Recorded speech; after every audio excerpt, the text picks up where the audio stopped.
না, শুরুতেই যে কথাটা বলা প্রয়োজন, দেখুন ১৯৭১ সালে আমরা যখন মুক্তিযুদ্ধ শুরু করেছিলাম এবং যখন আ মুজিবনগর সরকার গঠিত হয়েছিল এবং স্বাধীনতার ঘোষণাপত্র ঘোষিত হয়েছিল, তখন কিন্তু ৪ টি আপনার মূল লক্ষ্যকে আপনার নির্ধারণ করা হয়েছিল আরকি, হ্যাঁ? তার মধ্যে ছিল হচ্ছে আপনার সাম্য, মানবিক মর্যাদা এবং অর্থনীতি মুক্তির ব্যাপারটাও বিশেষভাবে আলোচিত হয়েছে। এখন সহজ করে দেখুন, আমাদের সমাজে আপনার সাম্য, মানবিক মর্যাদা, অর্থনৈতিক মুক্তি সেগুলো আমরা অর্জন করতে পেরেছি কিনা? মানুষের নিরাপদ জীবনকে আমরা নিশ্চিত করতে পেরেছি কিনা? সেগুলো কিন্তু আ আমার কাছে মনে হয় এখনো বহুদূর। বাংলাদেশের প্রায় ৩০% মতো মানুষ আপনার দারিদ্র্য সীমার নিচে এখনো বসবাস করে। এবং প্রতিনিয়ত আমাদের জীবন যেরকম অনিরাপদ হয়ে উঠছে, আমরা গত ২ দিন আগেই দেখতে পেলাম যে আপনার কি ভয়াবহ একটা আপনার বাস দুর্ঘটনায় মানুষকে প্রাণ হারাতে হলো। তো সবকিছু মিলে আসলে যে সকল ঘটনা আপনার আমার সামনে ঘটে প্রতিনিয়ত আরকি, সেটা কিন্তু আসলে কষ্ট দেয় এবং সেটা বারবার আমাদের সামনে প্রশ্ন নিয়ে আসে যে আমরা কি এই দেশ চেয়েছিলাম? এই দেশের জন্যই কি আসলে মানুষ এত রক্ত দিয়েছিল? এই দেশের জন্যই কি মানুষ এত আত্মত্যাগ স্বীকার করেছিল? আ খুব সম্ভবত তা নয়। আমাদের দেশটা হয়তো আরো একটু ভালো হওয়ার কথা ছিল, যে জায়গায় আমরা কখনোই পৌঁছাতে পারি। হ্যাঁ, সেটা ব্যাপারটা। কিন্তু আরেকটা জিনিস আমরা লক্ষ্য করলাম যে স্বাধীনতার নানা রকম বাণী আমরা দেখলাম বিভিন্ন জায়গায়। তো সব জায়গাতে আমার নিজের কাছে একটু একটা জিনিস বিস্ময় ঠেকেছে। সেটা হলো যে আমাদের স্বাধীনতার সঙ্গে যে বঙ্গবন্ধু শেখ মুজিব নামে একজন ব্যক্তি জড়িত ছিলেন। আমাদের স্বাধীনতার উনি যে মহানায়ক সেই জিনিসটা যেন মানে সবাই ভুলে গেছে। নাকি আমাদের দেশের মানুষকে ভুলিয়ে দেওয়ার একটা চেষ্টা চলছে। বলতে পারব না। কিন্তু আমি কারো কাছেই সেই নামগুলো দেখছি না। এটা কি আপনি খেয়াল করেছেন? আমি আপনাকে আলোচনায় আসছি। আপনাকে একটা ভিন্ন প্রেক্ষাপট আমি আপনার সামনে তুলে ধরি আরকি, হ্যাঁ? আপনি দেখেন ১৯৭১ সালে যখন আপনার অপারেশন সার্চলাইট পরিচালিত হয়েছে, অপারেশন সার্চলাইট এর একটা অংশ ছিল হচ্ছে বঙ্গবন্ধুর ধানমন্ডির ৩২ নম্বর সড়কের যে বাড়ি, সেই সড়কের বাড়িতে অভিযান পরিচালনা করা এবং তখনকার বাংলার অবিসংবাদিত নেতা বঙ্গবন্ধু শেখ মুজিবুর রহমানকে আটক করা এবং সেই আটকটা সম্পন্ন হয়ে যায় আসলে মধ্যরাতেই, তখন ২৬ মার্চ পড়ে গেছে আরকি। এবং ২৬ মার্চ সকালবেলা থেকে ঢাকা শহরে তখন কারফিউ, আ পাকিস্তানি ট্যাংক চলছে এবং বিভিন্ন জায়গায় আপনার নিরাপত্তা জোরদার করা হয়েছে। এবং এই নিরাপত্তা নিশ্চিত করার মধ্যে একটা জায়গা ছিল হচ্ছে ধানমন্ডির ৩২ নাম্বার। তার মানে হচ্ছে ১৯৭১ সালের ২৬ মার্চ সকালবেলা ধানমন্ডির ৩২ নম্বরের সড়কে পাকিস্তান সেনাবাহিনীর প্রহরা ছিল, পুলিশ ছিল। আপনি আজ ২০২৬ এ যখন আমি কথা বলছি, আজও ধানমন্ডি ৩২ নাম্বারের ভাঙা, পুড়িয়ে দেয়া বাড়ির সামনে পুলিশ ছিল। এটা একটা ভয়াবহ আপনার না, তখন কি তো বলা যায়?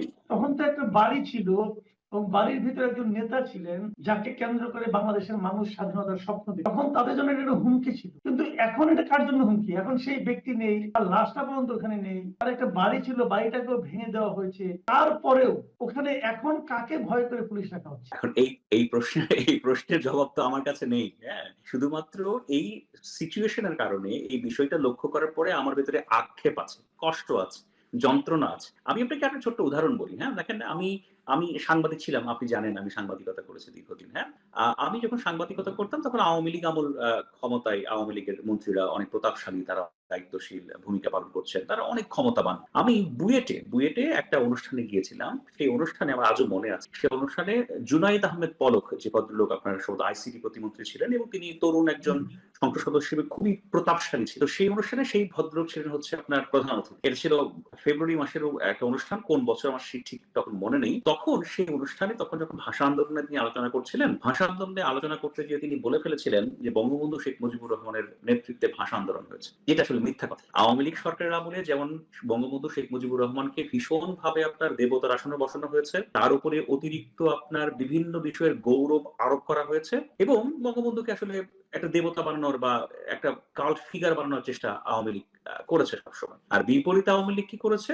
সেটা হচ্ছে আপনার মুক্তিযুদ্ধে অন্যান্য যাদের অবদান ছিল তাদেরকে যতভাবে অপমান, অপদস্থ, পাকিস্তানি চর, তারপরে হচ্ছে আপনার মুক্তিযুদ্ধ বিরোধী ষড়যন্ত্রকারী যত যা কিছু করে আপনার অপমান করা হয়েছে। যেটা আপনিও সাক্ষী আরকি, হ্যাঁ? এখন দেখুন, এখন বর্তমানে যে আমরা আবার আবার একটা এমন একটা বিষয় দেখছি যে সেই জায়গাটা একটা রিভার্স জায়গা আমাদের। মুক্তিযুদ্ধের সময় বঙ্গবন্ধু শেখ মুজিবুর রহমানের অবদান এটা একজন পাগলও স্বীকার করবে। একজন পাগলও কাউকে যদি ধরেন একটা মানসিক বিকৃত সম্পন্ন মানুষকে যদি বলেন যে ১৯৭১ সালের মুক্তিযুদ্ধ বঙ্গবন্ধু শেখ মুজিবুর রহমান, সেও বঙ্গবন্ধু শেখ মুজিবুর রহমানের অস্তিত্বকে, ভূমিকাকে অস্বীকার করার সাহস দেখাবো বলে আমার মনে হয় না। এখন বাংলাদেশের বাস্তবতাটা এমন, দেখেন, বঙ্গবন্ধু শেখ মুজিবুর রহমান ছাড়া বাংলাদেশের স্বাধীনতার নানা আলোচনা চলছে, অনুষ্ঠান চলছে এবং কিছু কিছু ক্ষেত্রে বঙ্গবন্ধু শেখ মুজিবুর রহমানকে টিপ্পনী কাটা হচ্ছে যে তিনি কিছু ছিলেন না, তিনি এই ছিলেন, তিনি সেই ছিলেন, তাকে অপমান করা হচ্ছে এবং দেখেন একেবারে রিভার্স, মানে ক্ষমতার পালাবদলের সাথে সাথে আমরা একটা রিভার্স চিত্র আমরা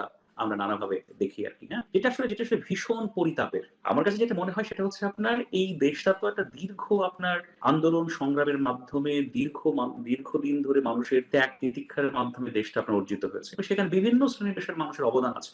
সবার অবদানকে স্বীকার করতে কেন যে আমাদের কার্পণ্য, কেন যে আমাদের আপনার ভেতরে এত হচ্ছে অনীহা, এটা আসলে আমাকে খুব ভাবায়। আচ্ছা, দেখলাম যে আহ, আহ, জাতীয় স্মৃতিসৌধে বিভিন্ন দলের লোকজন সেখানে গিয়েছেন এবং সেখানে যে সিপিবি যে নেতৃবৃন্দ যারা আছেন তারা একটা কথা বললেন যে স্বাধীনতার 55 বছর পরেও রাজাকারদের আস্ফালন দেখতে হয়, যা দেশের জন্য চরম লজ্জা। আবার বিপরীত দিকে এটাও দেখলাম যে জাতীয় স্মৃতিসৌধে আওয়ামী লীগের মানে পক্ষে ফুল দিতে এসে 3 জনকে আটক করা হয়। আওয়ামী লীগের কার্যক্রম নিষিদ্ধ, মানে আওয়ামী লীগের রাজনৈতিক কার্যক্রম নিষিদ্ধ, তো সেখানে জাতীয় স্মৃতিসৌধে কি কেউ ফুল দিতে পারবে না? জাতীয় স্মৃতিসৌধে যারা ফুল দিতে যায় তারা কি এটা রাজনীতি করতে চায়? ধরেন বিএনপি গেল, বিএনপি জাতীয় স্মৃতিসৌধে ফুল দিতে গেল, ঠিক রাজনীতি করতে গেল নাকি বিএনপি সেখানে শহীদদের প্রতি শ্রদ্ধা জানাতে গেল? এই বিষয়টা কেমন হলো না? আপনার কাছে আপনাকে খুব সহজ করে বলি, বাংলাদেশের রাজনৈতিক সংস্কৃতি কিন্তু খুবই নোংরা, বাংলাদেশের রাজনৈতিক সংস্কৃতি কিন্তু খুবই হচ্ছে আপনার সংকীর্ণ এবং সেটার চর্চা আমরা বিভিন্ন সময় বিভিন্ন ভাবে দিই। কিন্তু আপনি যদি একটা উদার মনস্ক মানুষ হিসেবে যদি নানা কিছু আপনি চিন্তা করেন, সেই ক্ষেত্রে একটা জাতীয় দিবসে একজন নাগরিক শ্রদ্ধা জানাতে গেছে, তাকে গ্রেফতার করা হয়েছে একটা স্লোগান দেওয়ার জন্য, যে স্লোগান আমাদের মুক্তিযুদ্ধের স্লোগান ছিল।